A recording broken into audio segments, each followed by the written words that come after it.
Баршаңызға қайырлы күн, менің арнама қош келдіңіздер. Бүгін осындай тефтелі сорпасын дайындап көрсететін боламын.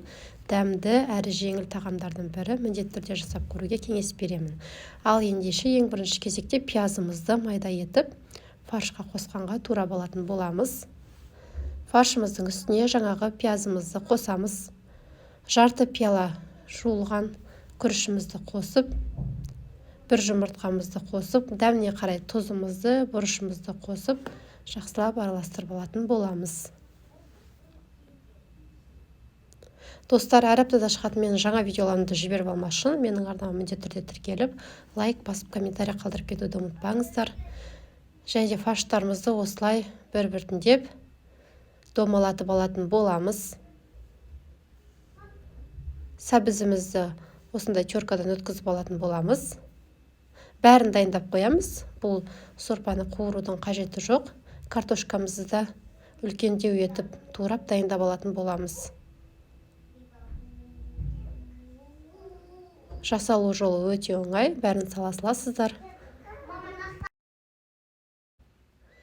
Ыдысымызға кішкене ғана осылай майды құямыз. Одан кейін барып, кішкене қызғаннан кейін үстіне картошкамызды саламыз.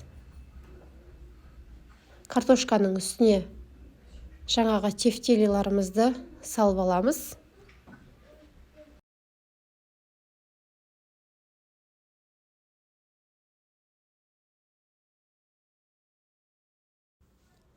Бір ас қасық томат пастасын және де суымызды құямыз. Суымызды осы тефтелкалардың бетінен сәл ғана асырып құятын боламыз. Жаңағы дайындап алған сәбізімізді сорпамыздың бетіне саламыз. Бетін жауып қайнатып аламыз.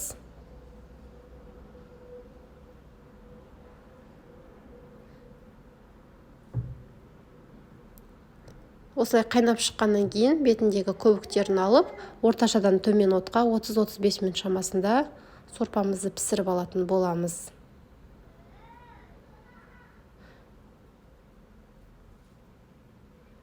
Достар, міндетті түрде осы сорпаны жасап көріңіздер. Ауызашарға да өте жеңіл әрі тойымды дәмді сорпалардың бірі. Өте дәмді болып шығады. Осылай жай отта 30-35 минут шамасында пісіріп алатын боламыз.